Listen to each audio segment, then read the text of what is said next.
Hello, and welcome to another episode of the C-Suite Cyber Podcast. The C-Suite Cyber Podcast enables C-Suite executives to make security-informed decisions. What's going on, guys? Not too much. Happy to be here. Yeah, thanks for coming, Jesse. So I guess we'll kind of hop right in. So today we are joined with Jesse Miller. He's the founder of PowerPSA Consulting and the creator of the PowerGRYD V-SISO system. So Jesse, thank you for coming on. Jesse just informed me that there are farms in Minnesota. Did not know that. So I'm already learning from you, man. I appreciate it. Yeah, there's lots of farms. We actually happen to own one of them. So for people that don't know, I post on LinkedIn pretty frequently, and on Saturdays, I post under the hashtag CybersecFarmers, where I compare what I'm working on the farm that week to a concept in cybersecurity. And so I find it's a fun way to get a mental exercise, right? To kind of bridge those two worlds. But it's really weird how there are a lot of parallels. Like, for example, cow gets out, breaks through the fence, and I'm like, oh, that's like an incident response plan. Got to be ready for that. So, yeah. Do you do those posts like farming taught me this about cybersecurity? Yeah, exactly. 5 things I learned about cybersecurity from cow manure. Well, I feel like some of it's, you have to jerry rig stuff. It's like, I have some bubble gum and a tube, and I got to get this tractor working again. Let's make it work. You know it, man. That's funny. Well, I'll tell you today, for a great example, what happened. This is this is how my morning went. So I get up, like I got farm chores in the morning from like 5:30-ish till about 7:30. Then I, transition into put on my CISO hat. But I'm out there and I go to drop some hay, and the tractor wouldn't start. And I knew it was the battery because I went to start it like a month ago and it was colder and it was kind of sluggish. I'm like, oh, I need to change those batteries. And it's just like, 100 things happen. Didn't do it. And then it didn't start. So I'm like, great. So I'm out like pulling the front of the tractor off. It's stuck. It's like a square metal piece for the front of it. It finally comes loose. I smash myself in the face. Oh, no. And it felt like I got punched. You know what I mean? I'm like, wow, I haven't felt that in a long time. So, so then I finally go get the battery change, now I'm halfway into my day and get it started and go get the hay dropped. And I'm like, oh, that's just how it goes sometimes. Things don't always go as planned, just like in cybersecurity. Yep. Great segue there. It's like Mike Tyson's quote, right? Everyone has a plan until they get punched in the face. In the mouth. I like that. Yeah. Hey, maybe that'll be the post this Saturday. I like that. Yeah. Well, fortunately, it doesn't look like you messed anything up in your face. It hit me right here, so I'm like a little lower, where it knocked a tooth out, a little higher, bloody nose, but it's, as punches go. Yeah, not bad. It's not too bad. Tractors are always a good time to work on. I still have to fix our tractor. I have a bunch of land, like family land. We had a tractor. It was like 30 years old. We redid, but we just bypassed the ignition recently to bypass like the safety features, and we still got to fix it. So. This is an Alice Chalmers 185 it's a 77. So it's definitely, it's brand new engine rebuild. It's only got 450 hours on a brand new engine. So it's I love the old tractors. Yeah. Is it cheaper to rebuild than just buy a new one? That's pretty wild. Yeah, well, I think so. I think I paid $11,500 for that, and it had a front end loader and everything on it, which is super cheap. And I put about $2,000 into it, so $13,500, and you ain't getting an 85 horsepower tractor for that. That's for sure. Not at all. All right, I have to keep that in mind. AJ, did you think this conversation was going to go this way? No, man. I know nothing about farming, and it's so funny because my dad and I are very opposite. Like, he worked with his hands all of his life. I work with my brain. And whenever I go visit him, like, he lives on a mountain north of Denver. Whenever I go visit him, he's like, let's go cut some trees and we'll like clear some land and all this. And I'm like, yeah, bro, I'm good. Like, I'm going to go to the gym. And he's like, you can work out outside. I'm like, nah, I like, free weights and cables and all that stuff. So you guys were sitting here talking about tractors, and I'm like, yeah, I know nothing. My car works. Next time you come over, I'll put you to work at the land. There you go. Just what he doesn't want to do. Yeah. Wait, exactly. You put me to work when I was there on vacation anyways. So not really. We just had a good talk at a conference and do a podcast. That's all. Yeah. I got you good pizza and beer, though, while you're here, so that works out. Yeah, you need to fix your diet, by the way. There's so much pizza. You know, I it love powers that me through all these running, all I these love that. marathons. I love that Family Guy quote about that, where he's at the CrossFit gym and the guy's like, "You eat pizza?" And he's like, "Yeah, why?" He's like, "It's so bad for you." And he's like, "Why?" He's like, "Well, because like the ingredients." Sounds Have you like seen AJ. this? Have you seen this? Oh, dude, I gotta send it to you. You'll crack up. Yeah. Yeah. We'll have to link that down in the show notes. Yeah. See, AJ is a bodybuilder, and I'm an endurance athlete. So Oh wow, we have man. different diets, and we can get away with different things. Yeah, man. Yeah. So, what do you do? Do you do like ultra marathon type stuff or Ironman or? So I did my first marathon earlier this year. Then I did an adventure race, and now I'm doing my first ultra coming up in spring of next Wow. year. So I'll do Wow. 100K coming up Man, in oh man. I think So March or April. So you're 100K. That's you're a crazy. Goggins fan then, I would assume. Yeah, I would never do exactly what he does. He's an animal. That's a Yeah. whole. I like my body too much to put it through that. Well, interesting. So I like running, but I can't do it much anymore. I played football in high school and took a lot of shots in the knee, and so my right knee cartilage is completely gone, like the meniscus is shot. And so anytime, like I used to run, and I remember I was training for a half marathon at the time, and all of a sudden my knee just started swelling up. And I went to the doctor, and I'm like, "What's going on?" He's like, "Yeah, you got like meniscus is kind of split." Like, I'm like, "So what do I do about it?" He's like, "Just don't run." I was like, "Well, come on, dude. Like, what do you mean?" So you got to find different things. Spike works now, and then obviously farm chores and stuff like that. Yeah, who needs a knee for farm? Yeah. Well, it's anything over like a mile of sustained running is when it happens. Day to day Okay. walking around, it's really not too bad. I do notice it some days if I've been doing a lot of walking like all day, it'll be a little bit puffy, but I can handle the walking. It's just the high impact stuff. See, full disclosure, I can't even run a mile without having to walk. So that's where my cardio health is. AJ was telling me his girlfriend does triathlon, so like Ironman. He went to go grab her some stuff from the hotel. She forgot, and he's like You out of love this breath. story. Like, yeah, I love it. He's like, would you say you're like throwing up or something, just I running to go didn't get throw stuff from the up. hotel? I felt like I was gonna throw up. Sounds like you need to have some pizza. No, Yeah. no. You see I who's try in to better run. shape. It just, yeah, it just doesn't work. Yeah, it's funny. Yeah. All right. I guess enough about leisurely activities. Let's talk about what Jesse does.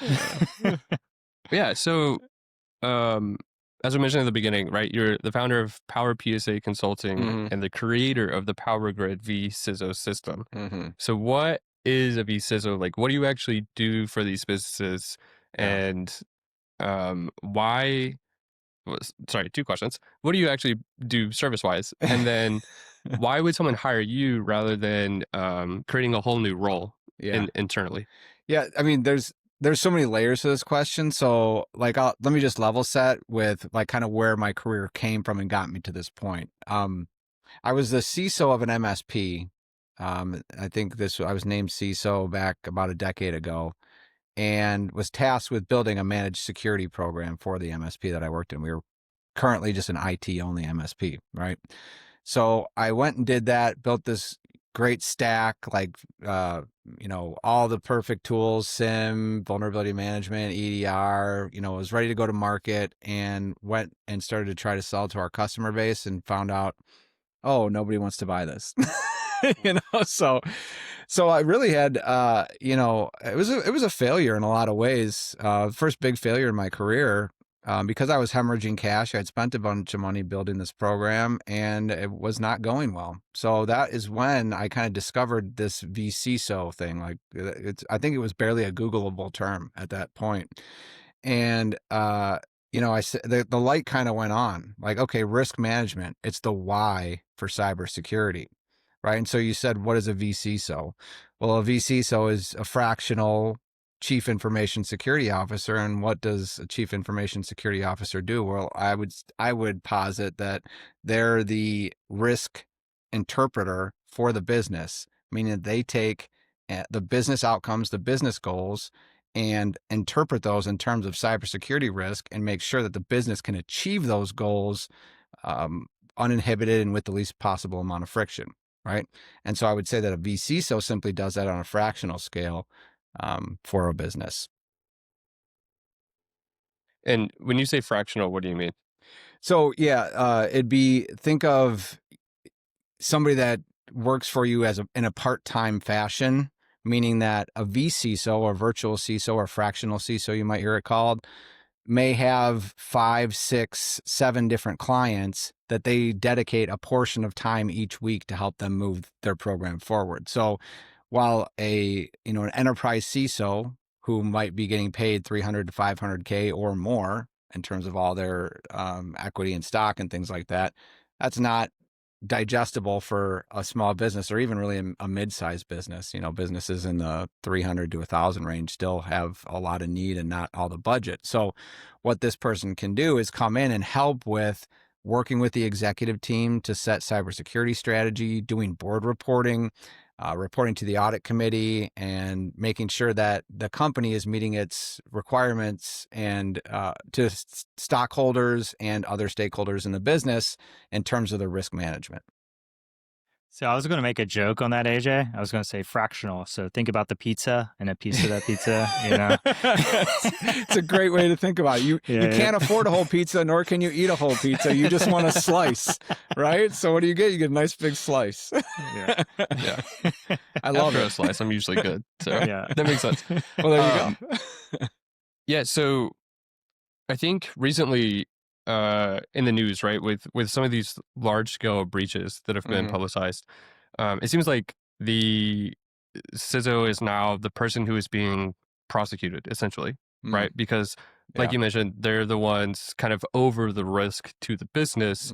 I'm curious, what are your opinions on that? Do you think it's warranted? Do you think it's, and obviously, like the big one that I'm thinking of, there was some other stuff that had occurred within the board that wasn't directly related to that person, but I'm curious what your thoughts are there. Well, I think a lot of it's not warranted and not fair, but it's also you look at the fiscal portion of what an officer of the company does, right? So if the CISO does have that risk and that liability, they should be an actual officer of the company. And so this is an interesting conversation, because I think really what the CISO's job is to show the business that they own the risk and be the interpreter, saying, here are the possible outcomes for not addressing the risk. Now you have to choose to do it or not to do it, right? And I think a good CISO will do that appropriately. The problem is that a lot of times you're calling their baby ugly in a lot of ways, and so people don't want to hear it, or you're being asked to sweep things under the rug, and you just really can't do that. So I think CISOs have to be careful when they're we're not talking fractional CISOs here, we're just talking regular CISOs. I think you have to be careful in the job search portion, and when you're going into a company, you almost have to interview them, right, and say, how would this situation be handled, or how would this situation be handled? Do I have the ability to escalate to the audit committee or the board or other things like that, right? So is that a really tough conversation for you and your clients when you're onboarding, where you sit down and have that honest conversation with the CEO, with the C-suite in general? Like, hey, Yeah. what are your thoughts on this? How do you, handle the risk and stuff like that? Yeah, I mean, it can be a very difficult conversation. And I would say, actually, as a fractional or a virtual CISO, it's almost easier, because you don't have the you don't have the like you're going to lose your job conversation, right? Like, they can go away as a customer once the contract is up, right? But in a lot of ways, it's harder to push back as an internal employee than it is as an outside consultant, because you're looking at it like, hey, I have liability for my business. I have to be honest with the client at the end of the day, right? So there's one that comes to mind. I compare this to like if my wife gives me hard advice, what do? I get mad right away, and I get what I call bristle, right? But then, later that day or that night, I'm like, yeah, she's probably right. Yeah. So it's a similar thing. As a CISO, what you're doing, or as a vCISO, what you're doing is kind of holding that mirror up to the organization and saying, here's where your risk is. We're going to document this and you can't ignore it anymore. And now the organization owns the risk and they have to choose what to do about it. There's one specific incident that always comes to mind when I talk about this. Is I was doing some fractional work for it's an interesting client. They were a technology company in an emerging market country. So just a crazy amount of risk in the environment. They're just trying to keep the wheels on. The budget wasn't there, and the board and executive team, I went through and did the risk assessment and presented the first thing. And I said, hey, you guys have this risk number. And they really bit my head off. Like, like, what do you mean? Like trying to challenge everything I had to say. But you have to learn that you have to kind of be like granite there and be like, well, this is just how it is. I don't know what to tell you. This is, well, here's what we don't have to do anything about it, but we have to understand that this is where the risk is. And so it was not a fun conversation, right? So left that, and I'm like, "Ooh, that went over like a lead balloon." But then a week later, or maybe it was a week and a half later, my contact, who was the CIO at the company, came back and he emailed me and said, "Yeah, the board wants to go with your recommendations. They want to get to a 40% risk rating." I'm like, "Oh, so you just once you think about it, people are not going to react well because this is maybe budget they hadn't allocated or hard work that they have to do that they were trying to ignore, right? People are not going to always react well to that. But I think if you hold your ground and take a reasoned approach to it and a data-driven approach to it, at the end of the day, they're going to be like, yeah, okay, well, we need to do something about this. Do you think that this role requires you to have morals, like more than other roles? Because no, but listen, because like, listen, there's a reason to why I asked this. Because if you're the person owning the risk, right? Yeah. Your head essentially is on the chopping block should anything go wrong, right? Yeah. At least my perception is you're kind of the scapegoat if something goes wrong because that is your area. Yeah. So if that's the case, do you think it's more pertinent for the person in this role to have strong morals, i.e. report the risk, document the risk, et cetera, versus someone who's just like, yeah, whatever, we'll cover it up and nothing will happen because no one will know about it? Yeah, so I think it's a different personality. Are you asking me is a different personality than like the SaaS sales bro? Sure. No, kidding. But I think it is. I think you do have to have a strong sense of ethics and be constantly thinking about ethics, right? So everyone has an innate moral compass, I think, for the most part, right? But from a CISO perspective and from a risk perspective, you have to keep that in front of you and say like, okay, why, like metacognition, thinking about how I'm thinking about something. Like, why am I thinking that I want to do this? Is it because it's CYA or is it the right thing to do? So you have to really keep that in front of you. So I think to your point there, I think you do have to have a thinking process where you do consider that as a vector for the decisions that you're making. This actually goes into something that's always hotly contested when I bring it up on LinkedIn, because there's a subset of people in the vCISO community who say MSPs or MSSPs can't do vCISO because it's a conflict of interest, right?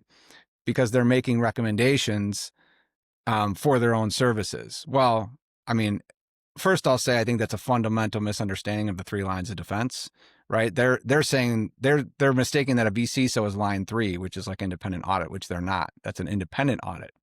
vCISO is line 2, risk management and strategy, and then the MSP or MSSP is line 1. So don't want to get into the weeds on that, but what I want to touch on that is that I think it's a thing of ethics. And so to say an MSSP can't be a true vCISO is like a no true Scotsman fallacy, right? So it's not about the entity or the type of services that they're offering. It's about ethics, because an internal CISO has the same ethical dilemma when they find something that might make a recommendation that would cut their budget or might even threaten their job. Like if a CISO finds something that they dropped the ball on, should they cover it up and say, well, we need to do this, right? Or smooth it over? Like that's kind of like the desire. Whereas an MSP said their vCISO finds that they didn't patch something that they should have in their SLA, right? So there's that same pull, that same incentive to do the unethical thing and make your life easier. But you have to say, no, have to have crystal clear ethics here in the role that I'm in, and I have to bring to light the mistake that I made, own it, and move forward. See, Mike, crystal clear ethics. What are you trying to say? You were laughing at my question, man. Well, the way you said it, you had such a straight face. Do you need morals to be a VCSO? I'm like, geez, man. We just told him it was a fun podcast. Well, see, I love philosophy, so that was actually very fun to get that question. We have a good time here. Yeah. Yeah. Well, I was going to say, like, some of this is a really interesting conversation to me, too, because, this goes into the whole dilemma where a lot of people try to hide stuff that they do. They're afraid to speak up because of the culture of the area, right? I can't admit that I made a mistake because I'm going to get hit hard over the head with this thing. And it's not looked at as a way to, hey, let's move forward. We're humans. We're always going to make mistakes. The key is to keep getting better, to more of, no, you have to be perfect and there's no such thing. But there's some really just like toxic places that are just like that. And, and it's tough to account for all the different types of people that are out there, because humans are humans and they're very different. That's the whole point. Yeah. Yeah. Like I do feel that that's more of an old school mentality. I think we're seeing as an industry, I'll speak for the cybersecurity industry, at least as an industry, I think I've seen in the last 5 to 10 years a real focus on creating like safety net style environments where like failing is not unacceptable. What's unacceptable is not bringing it to somebody, right? And this is how breaches happen really in those same type of environments. Is like, it's okay to say you clicked on an email, or okay to say, oh, I accidentally sent the wrong email to this person, or I exposed this credential, but you got to say something about it and not feel like you're going to get, wrapped on the knuckles with a ruler for doing it. Yeah, and it's tough to change that mindset too. I just moved into a global SOC lead role, and it's hard. Like, yeah, it's okay. I know you're going to make a mistake. Let's put systems in place to fix this, or figure out how we can keep everyone from doing the same thing again. And it's, you just got to slowly lead them there until it finally clicks. But there's just this innate fear in people of making mistakes, disappointing, getting caught, and it's really tough to overcome, at least from what I've seen in people. No, and see, this is a great point. I want to double click on that, because I had something of this happen very recently with a client of mine. So I don't know if I mentioned, I don't think I did, like the PowerGRYD vCISO system, what we do is we teach MSPs and MSSPs to build vCISO programs. So I built like an operational playbook for like go-to-market, sales, messaging, packaging, pricing, service delivery, of like how to build and scale this motion, the why for cybersecurity for your organization, right? But I also keep a couple direct vCISO consulting engagements, so that when I say the board is responding to this, or executive teams are responding to that, I actually know what I'm talking about. What I just experienced recently, what you're talking about, is one of my direct clients had an attacker foothold that was not caught by their SOC. Okay, so it was an outsourced SOC, right? Now, fortunately, nothing bad happened because of it. The attacker they were just seeking BEC, simple BEC. So they didn't go digging, didn't get access to any sensitive data. Luckily we had the forensics in place to prove all of that. So it was great. Like, one of these, phew. But the idea was to the SOC, we're like, how'd you guys miss this? And there was not a single bit of like excuse making. They were like, completely unacceptable. We totally missed it. It was a complete fail on this is the rule that passed it over. We fixed it. We're going to do these things so that never happens on your account again. And we're making these changes, like completely owned it. And we're like we're super upset with ourselves that we missed this. We definitely dropped the ball. And I tell you, that was so refreshing. Like I would recommend them to any one of my other clients now because of that response, right? Because that's ethical, to your point, AJ. Yeah, that's rare to see too, because a lot of them you'll see with MSPs or SOC as a service where they're like, everything they do is to shift that risk away from them. So it's always done in terms of stay away from prescriptive. These are just like recommendations. Do it if you want. We speak as a we versus an I, and because I grew up working in a SOC at Yeah. like bigger companies, and that's how we were always taught. So it is good to see that. As rarely comes up that you see someone fully own a mistake like that because they just think culpability, like Right. instantly. Right. Yeah. But it's so short-sighted too, because at the end of the day, if we dig into what happened, the results are going to bear that out. You know what I mean? Like, it's going to show that the same thing. Yeah. So, but it was very refreshing. And so, like I said, I would very impressed by that response. Yeah. I like when people take ownership of things. Like I like the book Extreme Ownership by Jocko Willink. Yeah. After I read that, I think everything's my fault. Most of the time it is. No, fair. I'm curious. Blame AJ. We're putting that on t-shirts. That is a good t-shirt. Let's do it. Blame AJ? Yeah, that's it'll be in the store next week. No, I know a few people that would buy that shirt probably. You were talking about the PowerGRYD vCISO system and how you help MSPs or MSSPs offer these services. So I'm curious because that plays into one of my questions. What are the skill sets that you think people need to be able to offer this? Because I know people, whether it's, virtually or whatever it might be, that don't really have a security background, like more of an IT background, but they might offer vCISO services. Do you think like they're missing a component, or do you I guess where is the skill set that you think makes a good offering for a vCISO? Well, so I'll give you the consultant answer and say it depends. but let me actually provide some more concrete examples there. So I think what I coach people to do is you need to narrow your target market to offer these services effectively, because I think the major problem that I see in most these programs is like a shotgun approach. Like, we'll just do it for anyone. Like, whoever's going to pay us, that's who our customer is, right? And you don't provide good outcomes for your clients that way, number one, and you don't provide good positioning and value for your value proposition in the sales and marketing process, number two. So I think the skill set is going to depend on what is the type of customer you're going after. I don't know if you guys have ever watched that Peter Thiel Competition is for Losers talk that he gave at Stanford. I think it was in Sam Altman's incubator. Really great. Look it up. It's just, he talks about this, is how PayPal started was as the only digital payment processor for high volume eBay sellers. And people are like, you're never going to make a business out of that. What are you talking about? Right. So, that's what PayPal today. I think they made it work.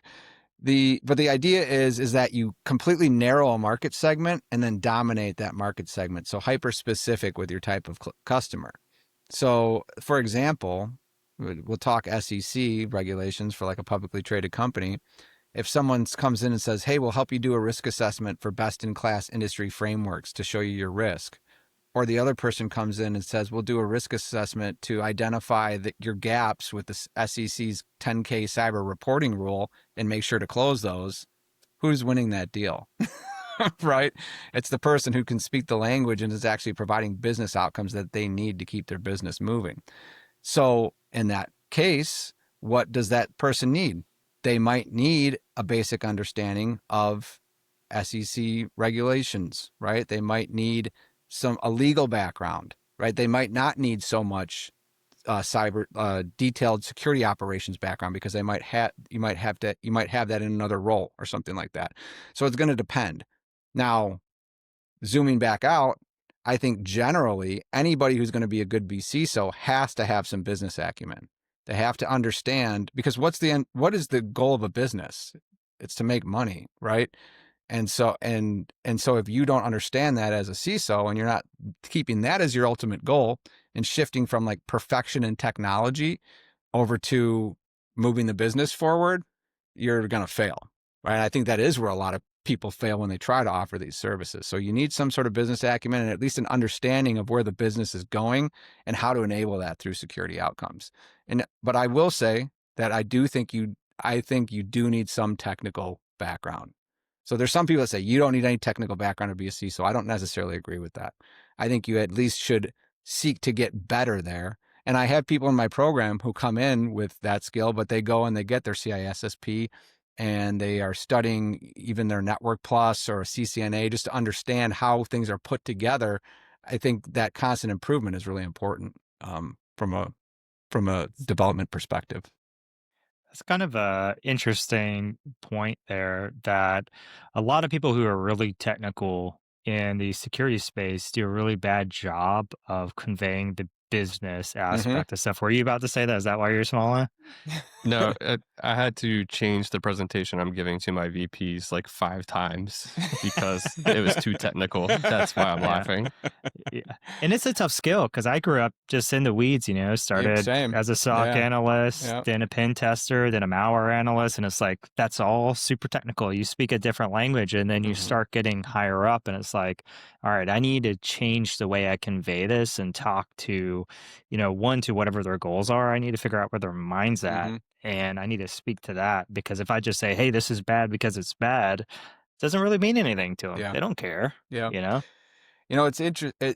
Here's a simple hack for people trying to do that is think about this in an OKR goal setting structure. So if you're familiar with an OKR goal setting structure, you have objectives and then key results for those objectives, and those should waterfall down through the organization. I think a lot of us have been part of goal setting. You mentioned you're managing people, right? We have to create goals. It's the same thing. It's the objective is what are the business objectives for the executives that I'm talking to? And if you don't know, you should ask them, right? And then say, what things am I doing in the cybersecurity program that are either protecting or facilitating those objectives? And actually I should examine myself and say, if I'm doing something that doesn't contribute to any of that, maybe I should reconsider if I should be prioritizing that. So I think it's helpful for us to be introspective there as well. Do you think sorry, I'm gonna take us back a little bit. When you were discussing the skills and stuff, right? You were Mhm. talking about like you might not need to be the most technical. Do you have people in your program that are strictly like GRC or governance and risk Mhm. compliance individuals that go on to offer these services? Yeah, absolutely. Actually, that's a big part of our program is I see a lot of people coming out of the corporate space that are from GRC and say, hey, I want to build my own shop doing this stuff in a fractional perspective, but I don't really have any idea how to build the business side of that, right? Or the go to market and like, how do I even get clients? I know I can do it. It's just how do I get clients, right? So we see a lot of people come into the program that way. Um, uh, I just lost it. I was going to say something else, but I don't remember. That's fine. Yeah, that's interesting to me because I guess personally I view like the CISO over security, and obviously like Hmm. security is not compliance, right? Like Yeah.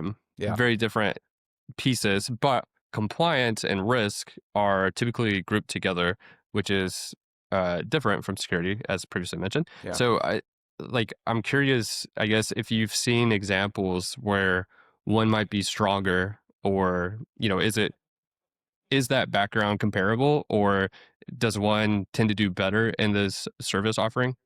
I think so. I really think this is where you have to focus your market, right? So if you're really good at compliance and like a governance perspective, then find customers that need that and build a service that offers that for them. Now, if you're someone who's more of like a risk management, enable the business, strategic type of thing, then that's probably you want to find a different type of customer that is interested in what I call good enough security, right? Is not spending a dollar more than we have to, but making sure we're still have the brakes on the race car so we don't crash when we hit the corner. Oh, and I did remember what I wanted to say. With the whole thing with talking to executives in the organization, like the CISO being less technical, right? There's something I've come to say about this is it's all sales, right? You need to be able to sell what you're doing to the executives. So, and then the other skill that I think is very helpful as a vCISO is project management, because you have to sell the things that you need to do. And then you need to keep a bunch of different people and disciplines in the organization accountable to move those things forward. So I think project management is another really crucial skill, whether you learn that,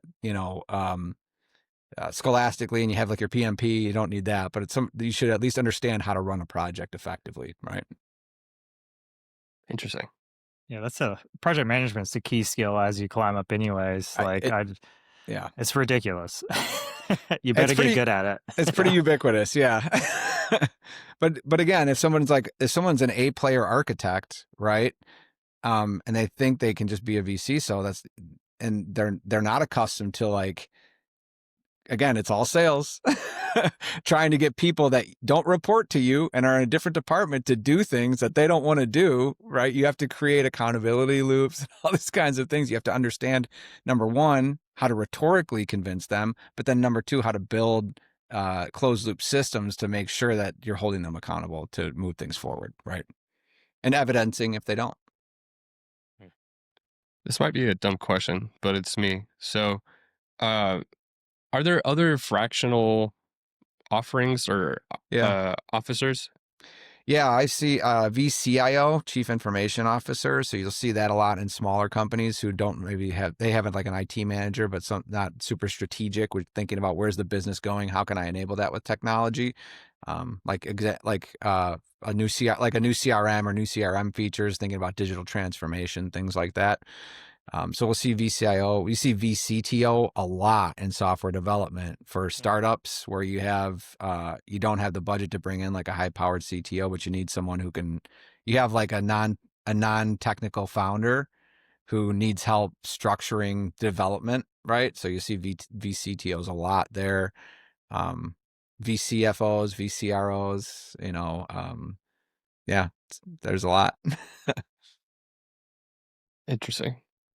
I would think that like V-SISO and technology officer would be pretty similar, but I can see why it's not. But like in my head, initially, it would make sense that it could be the same person. Yeah, I like to, it can, but what I tell people is that like what you're talking about there is a V unicorn. Yeah. so, so you can't build repeatable outcomes. Like maybe one person who's like a solopreneur consultant who's, like just doing this for a lifestyle business, they could make that work. And I have people like in my community who are doing those types of things. They're much more than just security.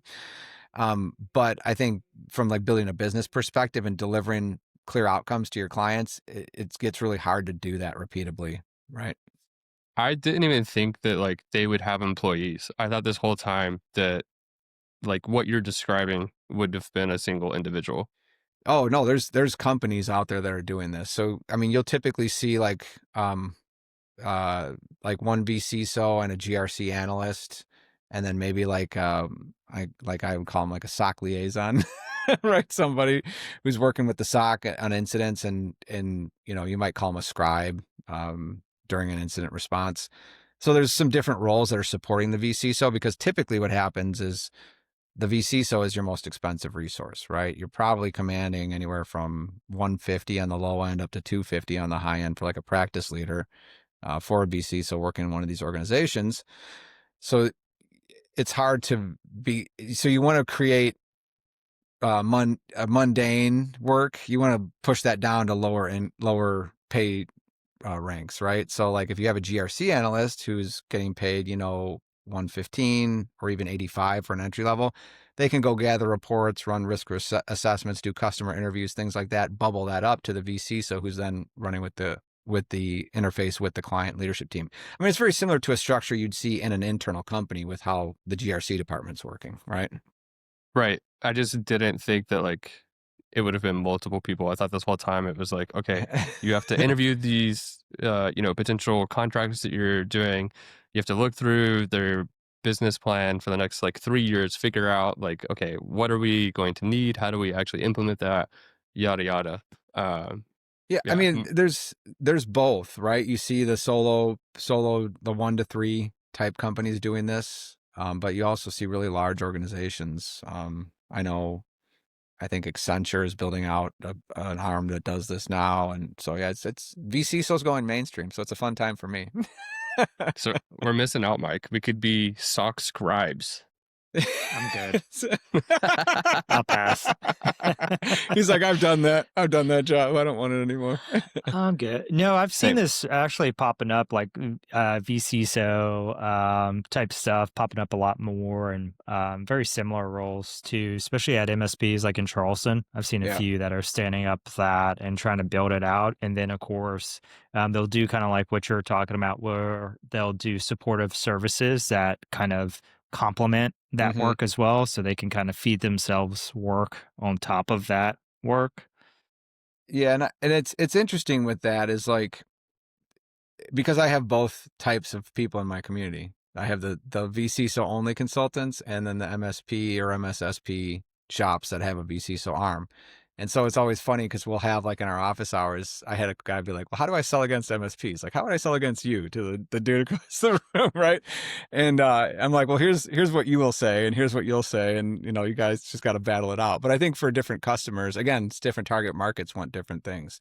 So for an MSP, that like what their benefit is that if they have proper governance, which they should, standing up a vCISO program and some of those ethical separations like we talked about, and I will just say, I've never run into where it's like we're like making backdoor deals. It's almost like the vCISO is like the pariah from the MSP and the SOC, because they're like, you keep exposing all the things we're not doing, right? But so there's always some friction there in the organization. But point being is the idea with an MSSP or an MSP is that like you have an easy button for a lot of stuff. So it's like, okay, you need a vulnerability management program. Oh, we have that. Just sign here, and we'll manage your vulnerabilities. Like, it's all set up and ready to go. Whereas like a third party VC, so it's like, we need a vulnerability management program. Okay, well, let's talk to this person and talk to that person, or I have a partner. And so it stretches the timeline out. So for smaller companies that just need to eliminate risk, right, that makes a lot of sense to go the fast route. Now, for larger organizations that are saying, well, we know, we get what you're saying, Jesse, like the no true Scotsman fallacy, but we want a separation of duties. So we want a separate vCISO consultant. Okay, then that's great. Use that, and then they could have a partner MSP that they work with for, or that you work with for the other things, right? So it depends on your different organizational goals, to what we were getting back to. Yeah, that kind of almost goes in line with where we were talking about pen test and how some companies like to have a different company pop in every few years. And it's just so you get different eyes. Yeah. You know, get rid of that risk. Like, there's a risk there that maybe the same person's doing it every year and they just keep finding the same thing, or get too comfortable and aren't really pushing it. So you're trying to, it's all about risk and what they want to do with that risk. Yep. I'm surprised you didn't do our sponsorship this time. I think I'm gonna try to like record it once and throw it in there. I think Riverside allows us to do that now. It's about time. Hey, they keep adding stuff. Some of it works, some of it doesn't, but we'll give this one a go. They got a ton of features. They don't always work all the time, but I'm surprised. Like, we've been doing this for a little bit now, about a year. I think we're about at the year, just over a year, and well, they've added, not episode wise. Yeah, time wise. But yeah, they've added some really good stuff. I like in that Riverside. time. It's my favorite platform. Yeah, I mean, we've had some issues with sound. I have a couple of buddies come over that know a lot about how the sound and camera stuff works, and help me solve it. But other than that, like, the editing is so simple. Like, why not? Yeah, Trent, I don't have to go into Premiere. That sucks. Seriously. And I've had a lot of problems with like StreamYard and other things, like really laggy delay and like resource issues on different PCs. And I'm like, I never have that with Riverside. So just don't use a PC. Yeah. Well, there's that. Well, we had issues with people coming into this where it was having issues in their browser, but it's been a couple of episodes since we had that issue, but people were struggling to get in. I was like, restart, and then it would work. Turn it off and on again? Yeah. Yeah, what else you got there, AJ? What's on your list? You have questions that you haven't asked. I have asked my questions. Okay. Well, I can ask another one. Cut this out. No, it's fine. I'll ask another one. Mom, Dad. Jesse, I'm curious about this question. Why do you think typical CISOs, so we're talking, larger enterprises, Yeah. why do you think they have a small shelf life?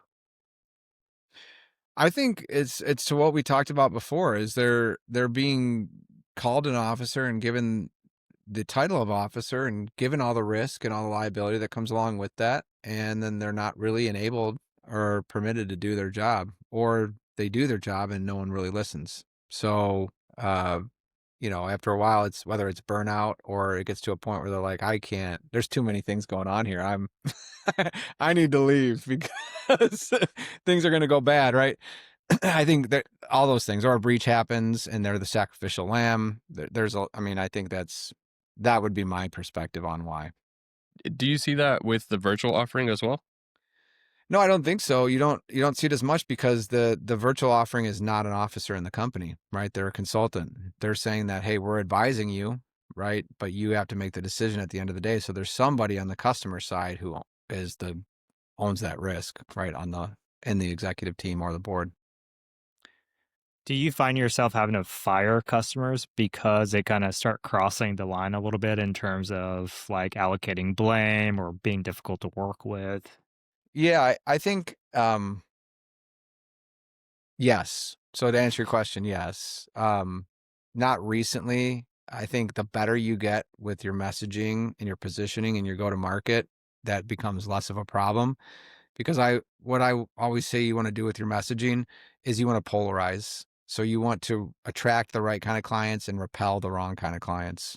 Help them self-select out in the sales process and be like, yeah, you have a terrible offer, and you're like, you're right, you should leave. um, but inevitably there's going to be some that slip through, of course, or the relationship sours. And I think when that happens, firing might, if you can get them to a point where they don't renew and you say, hey, I think we should go our separate ways, that's probably the best case scenario.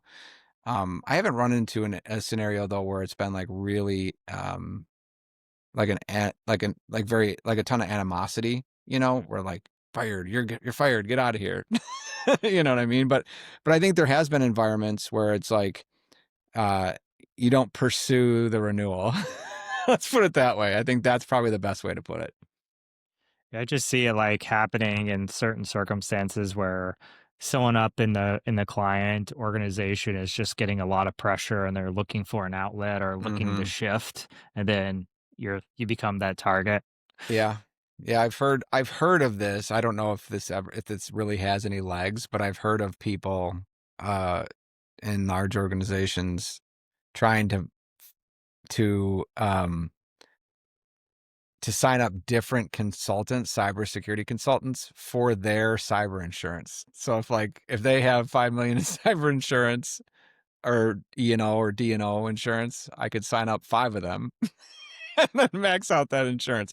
Now I talked to a lawyer buddy of mine. He's like, that's never going to work. But I did hear about somebody doing that. And I'm like, that's pretty shady. That's actually a clever solution It is. to paying for like high premiums. That's pretty Right. funny because one of my questions I did have was about Yeah. insurance. It's like I was wondering like how much insurance you would get, and obviously it comes down to how much risk you think you're taking on, and Hmm. also the client. A lot of times the client, especially in the pen test world, is like, "Hey, we won't use you unless you have this much insurance," because they're expecting you to, cover down on some of the issues if something happens. I think the last I heard it was like 10% of top line revenue is a good starting point. I don't know if Mm. that holds anymore, but again, that's one of those things as a vCISO where I bring in a licensed insurance professional to help advise on those things because that's their realm of expertise and they're licensed for that, right? I'm sure it would also determine or based off the industry. I know with like pen testing, because I do pen testing as well. Hmm. As my own company outside of the SOC work I do. And it's like, well, if you're pen testing a lot of financial firms, you really want a ton of insurance, because I've done a big credit card processor before, and they're like, if this thing goes down for an hour, you're talking about tens of millions of Yeah. well, it was tens of millions a minute that it was down because they were processing so much. And so it's like, well, you have to think about that anyways Mhm. when you're determining. Yeah, well, it's as a professional services company in cybersecurity, yeah, absolutely, you have to carry more than the standard recommendation, right? Because, like you said, you make one mistake, and it's like, oh, Yeah. hopefully you have some good waivers. Yeah, I guess a little different in your case too, because you're kind of there giving recommendations where a pen tester is like actually touching stuff and can Yeah. legitimately break things. Well, yeah, but I mean, like at the end of the day, they say you gave bad advice, Mm. right? Like you're liable for that bad advice. So it goes back to it's not just ethics. it's it's that, that you also have there's the carrot and the stick, right? And that's the stick. Yeah, that's fair. So, Jesse, tell us a little bit more about your PowerPSA Consulting. You've mentioned a lot about choosing the right client and stuff. Mhm. What is your typical client that you look for with this? And that is like where you offer your vCISO services? Is that correct? No, like I said, I don't really advertise direct vCISO services. I Okay. I have one or two clients that will reach out, like that have come through a referral of like, hey, Jesse, they're looking for this. They like what you do. Would you be willing to take them on? And it's like, well, no, I don't have an opening for them. Or yeah, that's interesting. I'd like to do it. So that's more of like a passive thing just to keep my skills sharp. The primary business is teaching MSPs and MSSPs and consultants how to build better vCISO programs for their clients. Yeah. So in terms of that, I probably would say like from the MSP or MSSP side, I like seeing organizations that are kind of in mid-growth stage. A lot of times that's like 30 to 100 employees, have a cyber program obviously established, are looking to, but are, floundering a bit on the risk governance side of things and, are looking for a better way to use that as a entry point into clients. Um, it's interesting because I also see some really large organizations come through, that are looking to start those up. And it's interesting because I call it startups with a safety net, right? Because they have this little small group that's doing this and it's kind of separate from the rest of the organization. And then there's ones I mentioned where it's solo or small people either coming over from enterprise, starting their business for the first time, or have been doing it for a couple years and just want to start growing it rather than just kind of what I call tinkering with the business, right? So what does your program look like? So it sounds like maybe you have some formal like processes in place when you bring on someone like we'll say a student or someone interested in your Sure. program. What does it look like for them? Yeah. So really, it starts with defining who their perfect client is and what the go-to-market's going to look like for them to go get those clients, which I still say, I mean, it's simple, but not easy, right? You need to go find out, you need to define who your ideal client is. Then you need to go find out where they get their information. And then you need to show up in all those places, right? So that's basic how you go to market, but that takes a lot of different forms. But we have a whole system for like, who have you worked with in the past? Who are your current clients? Who do you get the best results for? Taking them through doing market research, client interviews, talking to these desirable clients, not just finding out like, what do you care about? What are the things you think about? And then I remember how I talked about from a CISO perspective, aligning our cybersecurity program to give them those outcomes. That's the whole go-to-market portion we take them through. And then that bleeds into having price calculators for profit calculations, margin, all that kind of stuff, scopes of work, pitch decks. How do you talk the client through the offer, close the deal, that kind of stuff. And then there's a full service delivery part, all the different internal processes and procedures and workflows for how do you run a cadence call? How do you do a risk assessment? How do you do a TPRM program? How do you run a strategic meeting with the executive team? How do you run an IR planning engagement? How do you run a tabletop? How do you present to the board? How do you do renewals, right? So there's a whole stage process, and these all have associated workflows, templates, and operational procedures for executing them. So it's pretty well thought through. Yeah, it sounds like it. Are you doing like workshops with all these folks, or you having them do some videos and some stuff, Yeah, and then it's you pull up after? Both, yep. So Okay. there's an academy feature to it where you got to go through and watch and like get the general consensus. But I find typically, that's just getting you acclimated. And then we have cohort office hours where people show up, ask questions. There's in the community, people can post questions. And we have a really great community at this point. I mean, part of this is I eat my own tacos, right? So someone is a jerk and like, I want to make money with VCSO. I'm like, yeah, you're not welcome. Like, if they're like, because we don't want people who are just going to take. We want people that are going to be part of this community thing, because it's everyone pulling for everyone else and helping each other grow. And it's that go-giver mentality that we want, and that you should want to make money. Like, that's part of what we're doing here, right? But it's more about creating and it's ethical in a lot of ways, right?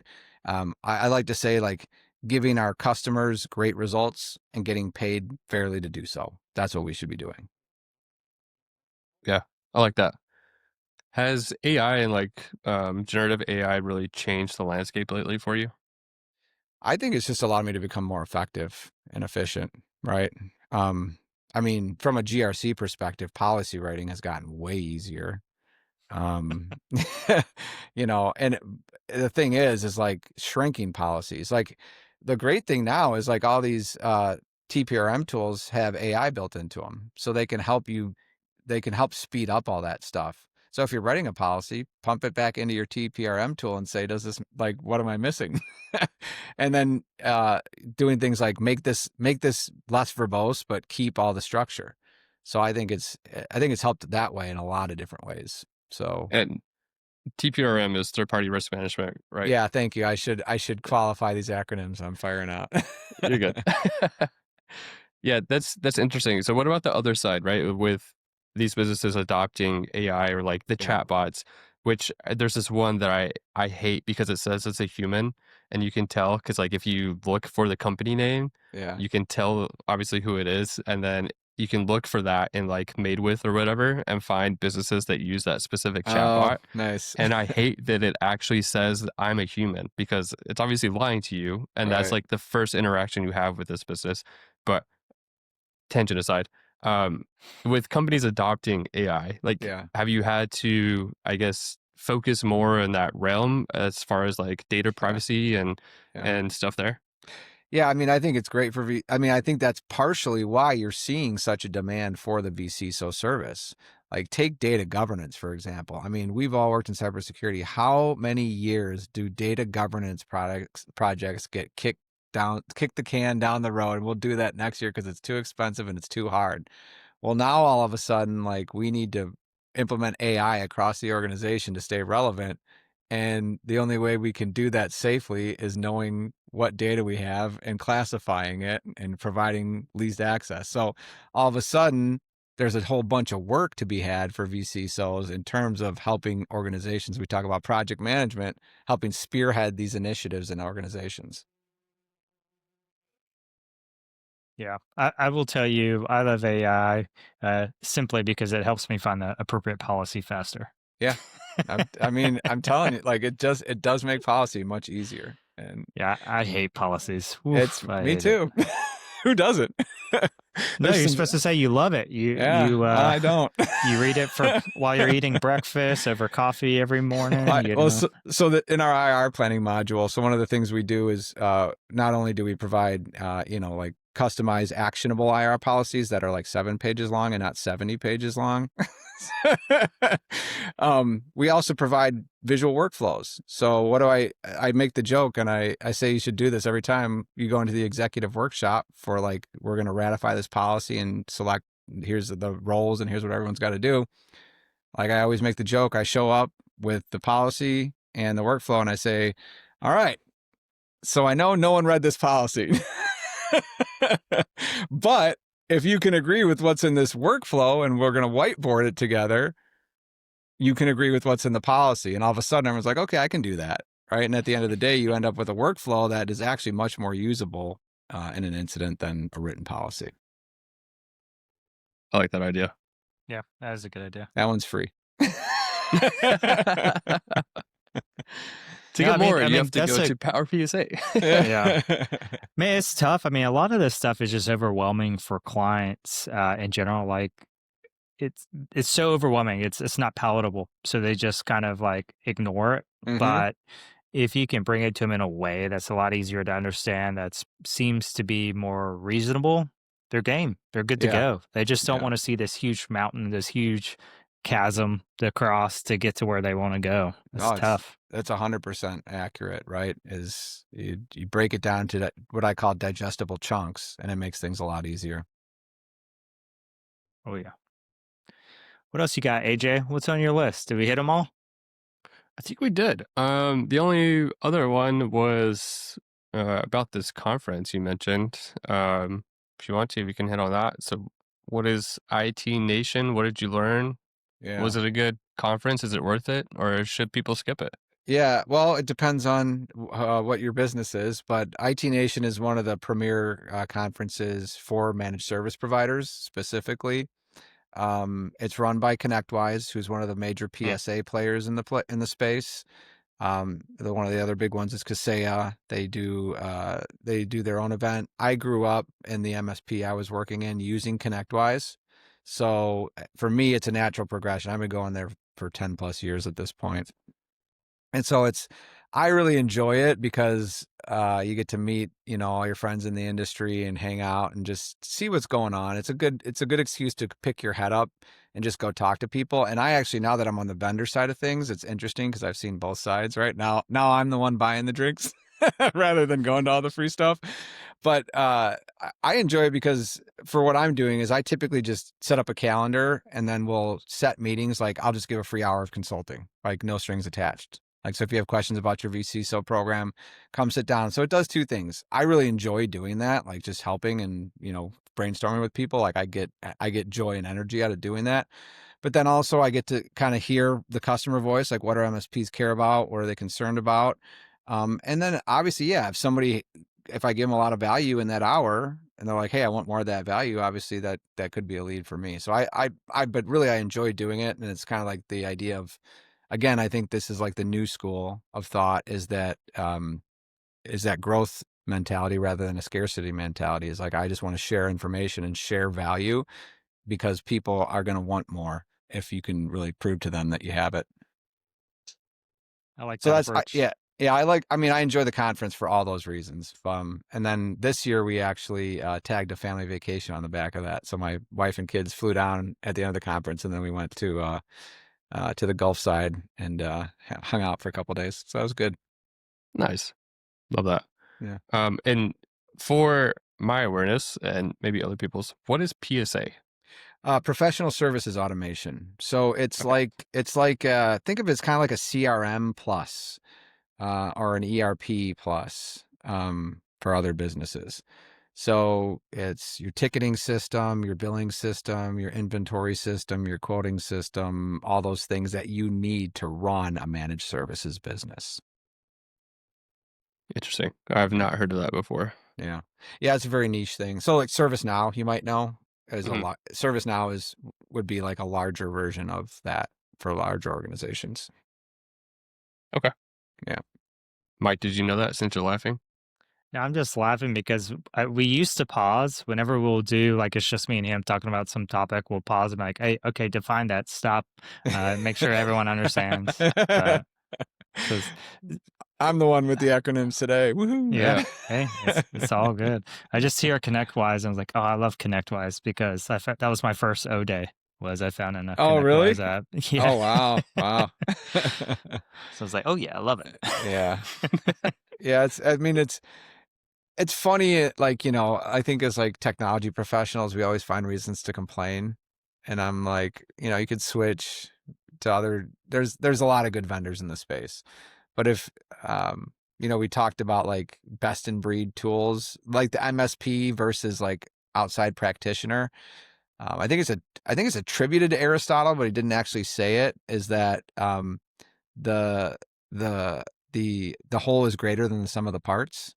right? And it's kind of like the same thing for if you have a ConnectWise ecosystem and you've got a lot of tools integrated with it and everything, and there might be like a better one, so to speak, or a better EDR, so to speak. But what works best with the whole ecosystem you have in your service business to provide the best result for your customer? I think that's the way you got to think about it, rather than getting focused on like shiny object syndrome. This is the best, and it's like 1% better than the other one.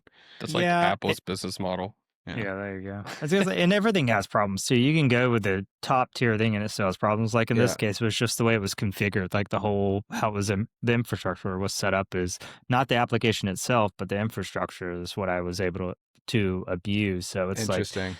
everything's going to have issues. It's just a matter of how many issues and are they worth working around? Like we were talking about, Riverside has issues, but it's not enough to steer me away to something else. Yep. Exactly. Yeah. All right, man. Unless you have anything, let's wrap it up. Get everyone to dinner and home. Yeah. So, contrary to what my camera might seem, I'm not a vampire. And Jesse, man, thanks so much for coming on and giving us a lot of value. I know I learned, at the very least, acronyms, and also kind of that I don't want to be a CISO. I'd rather be a V-SISO because. I own the domain don'tbeaciso.com, by the way.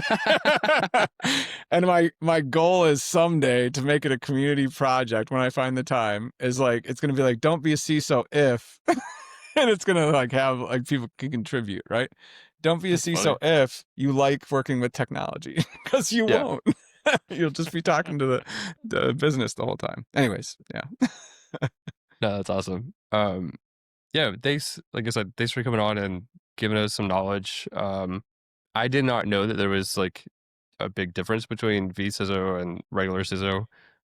So just the fact that like you're not, I guess, the scapegoat or the sacrificial lamb, as you put it, whenever stuff does hit the fan, is pretty interesting to me because I like to avoid risk. Which is interesting for that role. But yeah, we appreciate you coming on, and we will be sure to include links to find Jesse on LinkedIn and PowerPSA/PowerGRYD down below.